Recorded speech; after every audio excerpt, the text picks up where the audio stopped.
Как сте?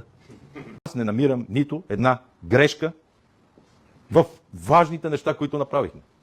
Така. Трябваше тези хора да има шампанско за това, че са в Шенген и еврозоната. Да танцуват и да пеят за това, че мечтите им ги сбъднахме. Да я малко и смях.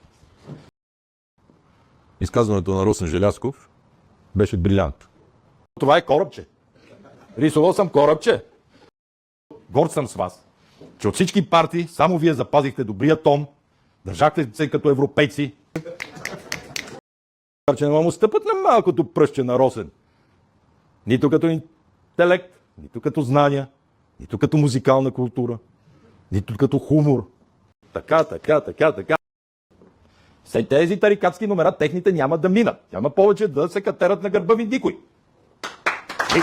Абе не е модерно, бе! Не искам да пляскат.